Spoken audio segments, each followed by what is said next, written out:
RM Tavi pada hari ini sudah memasuki umur 55 hari setelah tanam, aman dari serangan busuk batang maupun layu fusarium. 10 hari sekali fungisida masuk secara kocor.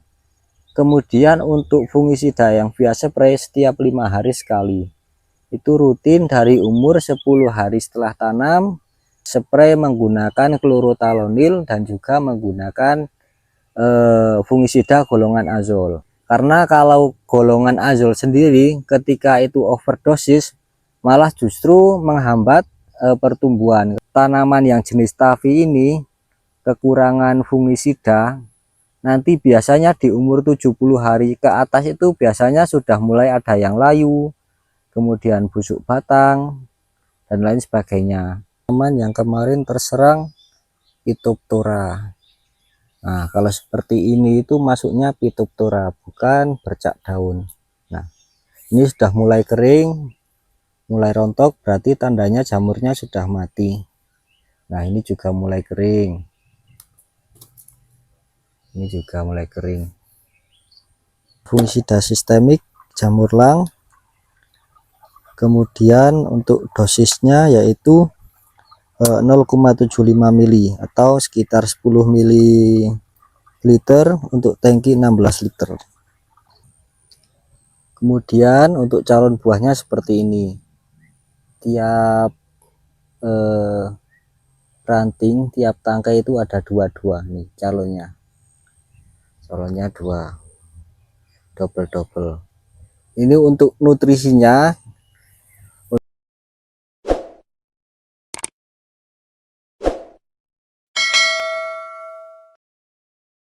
Assalamualaikum warahmatullahi wabarakatuh. Selamat pagi bolo-bolo tani Argomulyo. Pada video kali ini kita kunjungan ke lahan Mas Adi. Ini Mas Adi tanam RM Tavi. Pada hari ini sudah memasuki umur 55 hari setelah tanam. Kondisi tanaman masih aman. Kemudian calon bunganya atau calon buahnya juga udah kelihatan. Dan juga aman dari serangan busuk batang maupun layu fusarium. Karena kita selalu menyarankan pada saat perawatan itu setiap 10 hari sekali fungisida masuk secara kocor. Kemudian untuk fungisida yang biasa spray setiap 5 hari sekali, itu rutin dari umur 10 hari setelah tanam. Kemudian sekarang sudah umur 55 hari setelah tanam. Karena sempat kemarin itu telat dalam pemberian fungisidanya, ada yang terserang busuk daun atau Phytophthora dan juga terserang bercak daun. Tapi kita treatment via konsultasi via HP, kita sarankan untuk spray menggunakan klorotalonil dan juga menggunakan fungisida golongan azol. Ini yang kita gunakan itu klorotalonilnya itu menggunakan basnil. Kemudian untuk yang sistemik menggunakan jamurlang, karena jamurlang itu kandungannya ada dua, yaitu propiconazole dan juga difeconazole. Itu sangat ampuh untuk mengatasi berbagai macam penyakit seperti bercak daun. Kemudian busuk batang juga bisa menjadi alternatif pencegahannya. Kemudian seperti hawar daun atau Phytophthora infestan juga bisa. Asalkan dosisnya sesuai anjuran. Karena kalau golongan azol sendiri ketika itu overdosis malah justru menghambat pertumbuhan, karena golongan azol itu biasanya membuat pupus atau pucuk daun itu macet atau mengkeret ketika penggunaannya berlebih. Untuk dosisnya kita hanya menyarankan 0,75 mili atau sekitar 10 mili untuk tangki 16 liter itu. Kemudian di mix menggunakan klorotalonil, yaitu menggunakan 2 sendok makan saja. Itu bisa di mix menggunakan penyubur, kemudian menggunakan pupuk daun maupun menggunakan insek. Jadi untuk spraynya itu tidak secara tunggal, bisa dimix semua. Kemudian nanti kita akan perlihatkan beberapa tanaman yang sudah sembuh dari serangan bercak daun. Kita akan videokan. Ini kondisi tanaman yang kemarin terserang Phytophthora. Nah, kalau seperti ini itu masuknya Phytophthora, bukan bercak daun. Nah, ini sudah mulai kering, mulai rontok, berarti tandanya jamurnya sudah mati. Nah, ini juga mulai kering. Ini juga mulai kering. Kita lihat dari dekat kondisi tanamannya.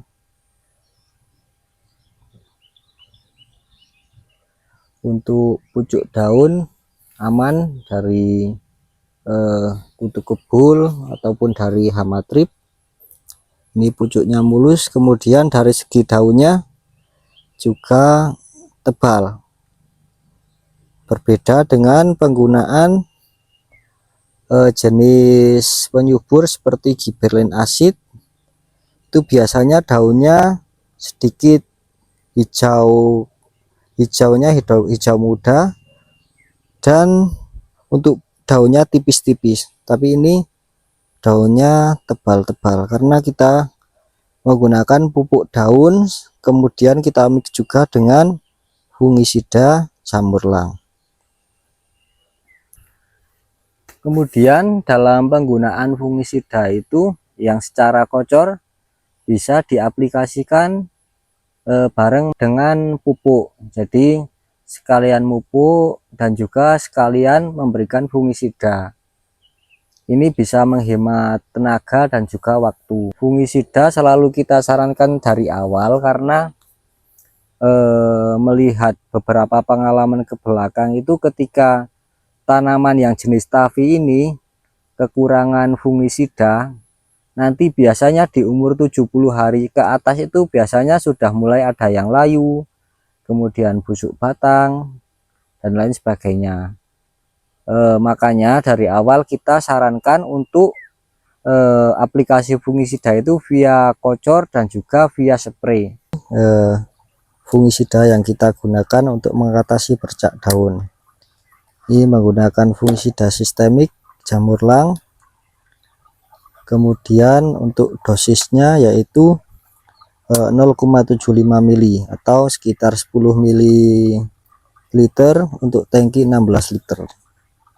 Kandungannya cukup komplit, yaitu defeconazole dan juga propiconazole. Ini bisa dimix dengan insek atau fungi kontak.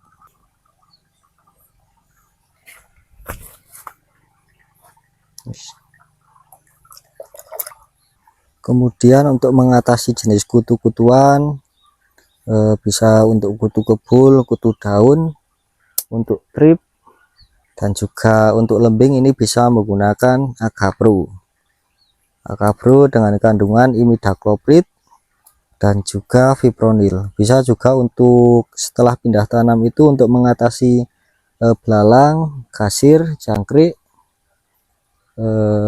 Ini penggunaannya hanya 0,75 mili, yaitu sekitar 10 mili untuk tangki 16 liter air.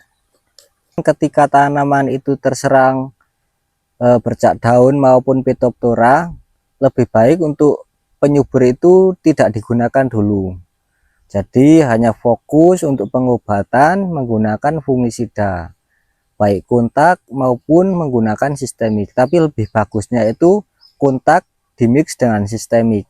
Karena ketika nanti tanaman itu sedang terserang jamur, kemudian diberi makanan atau penyubur berupa semisal gandasil ataupun menggunakan gibberellin acid, nantinya malah justru jamur itu bertambah banyak. Karena jamur itu menyukai tanaman yang gemuk atau nitrogennya yang berlebihan. Jadi terutama penyubur dengan kandungan nitrogen itu kalau bisa dikurangi dulu, tidak usah digunakan. Hanya fokus fungisida dan juga insektisida nggak apa-apa, tapi kalau untuk penyubur sebaiknya jangan dulu. Karena kemarin ini malah justru Mas Adi itu mengiranya tanamannya itu kekurangan unsur hara, jadi malah dispray menggunakan ultradap dan juga menggunakan asam amino, dan pada akhirnya serangannya jamur bertambah. Kemudian kita treatment menggunakan fungisida kontak dan sistemik, alhamdulillah hasilnya bagus. Untuk serangan jamurnya berhenti, kemudian untuk tunasnya sekarang bagus, tidak ada serangan jamur. Tapi harus rutin dalam penggunaan fungisidanya. Untuk calon buahnya seperti ini, tiap ranting, tiap tangkai itu ada dua-dua nih calonnya dua, double. Ini untuk nutrisinya, untuk nutrisi vegetatif kita menggunakan Green Joss D, dan juga untuk generatifnya menggunakan Green Joss B. Ini seperti ini penampakannya. Kalau yang jenis RM itu biasanya jarak antar luasnya itu panjang, tidak seperti jenis ori yang jenis tipe merunduk. Oke, mungkin sekian dulu yang dapat kita share pada video kali ini. Kurang dan lebihnya mohon maaf. Wassalamualaikum warahmatullahi wabarakatuh. Jangan lupa like, komen, dan subscribe-nya.